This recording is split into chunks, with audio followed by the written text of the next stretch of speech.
நலம் வாழும் மாதா தொலைக்காட்சி நேயர்களுக்கு வணக்கம்.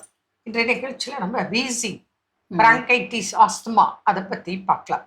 பொதுவா இந்த வீசிங் அப்படிங்கிறது குழந்தை பிறந்ததுலேருந்தே இருக்கு. இன்னைக்கு யாருக்கு வேணா எப்ப வேணா வரலாம். ஃபேமிலி ஹிஸ்டரியும் இருக்கலாம், இல்ல புதுசாகவும் வரலாம். ஆரம்பத்துல பாத்தீங்கன்னா அடிக்கடி சளி, இருமல், ஈஸ்னோஃபிலியா கூட இருந்திருக்கலாம் ஆரம்ப நிலையில. அதுக்கப்புறம் பாத்தீங்கன்னா டஸ்ட் அலர்ஜி, இருமல், தும்மல், ரன்னிங் நோஸ், தும்மல், அடுக்கு தும்மல், இந்த மாதிரி கூட இருந்திருக்கலாம். சிலருக்கு எடுத்த உடனே வீசிங் ஸ்டார்ட் ஆயிடும். சிலருக்கு வந்து ஈஸ்னோஃபிலியா, அலர்ஜி, அப்புறம் அஸ்மாவா மாறும். அது பேசிக்கலி இம்யூனிட்டி கம்மி ஆக ஆக ஸ்டெப் பை ஸ்டெப்பா போறது சிலருக்கு. ஏன்னா வர பேஷண்ட் பார்க்கணும். கரெக்ட். இதே சிலருக்கு இதுக்கு முன்னாடி ஒண்ணுமே இருந்திருக்காது, எப்போ ரேரா தான் கோல்டு வரும், அது எல்லாருக்கும் உண்டானது. ஆனா திடீர்னு பாத்தீங்கன்னா வீசிங், அந்த நுரையீரல் அப்படியே இறுக்கி பிடிக்கிற மாதிரி, மூச்சு திணறல், மூச்சு வாங்குறது, படுத்தா காஃப் வரும், காஃப் வந்தா வீசிங் வந்துடும். படுக்க முடியாது, உட்கார முடியாது, நடக்க முடியாது.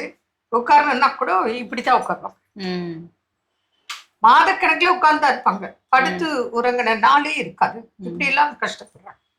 அதுக்கப்புறம் பாத்தீங்கன்னா இது சம்மர்ல விண்டர்ல மாறி மாறியும் வரும், சீசன்லாவும் வரும். சிலருக்கு வருடம் முழுவதுமே கூட இருக்கும். கரெக்ட்.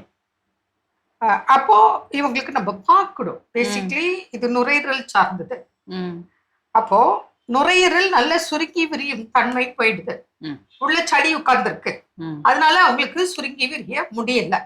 அப்பதான் அவங்களுக்கு அந்த சளி இருக்கிறதுனாலதான் அவங்க சொல்லுவாங்க நெஞ்சு இறுக்கி பிடிச்சு டைட்டா இருக்கு, அதே சமயம் நுரையீரலுக்கு பேக் சைடு முதுகுல வலிக்குதுன்னு சொல்லுவாங்க.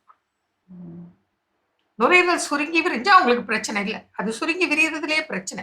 ஏன்னா நுரையீரல்ல ரணத்துல சளி இறுக்கி பிடிக்கும் போது உங்களுக்கு அந்த வீசிங் ப்ராப்ளம், அந்த விசில் சத்தம், கைன்னு விசில் சத்தம், அதுதான் வீசிங் அப்படின்னு நம்ம சொல்றோம்.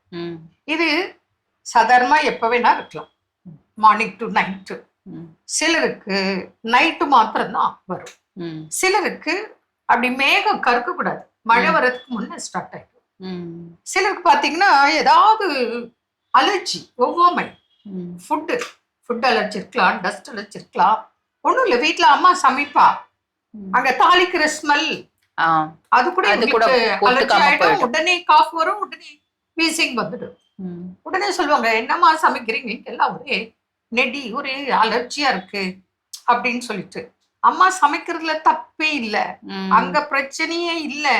நம்ம உடம்புல இம்யூனிட்டி கம்மி, அதனால தொட்டாச்சு நீங்க போல சின்ன ஒரு விஷயம் கூட நமக்கு வீசிங்கா பாதிப்பு வருது.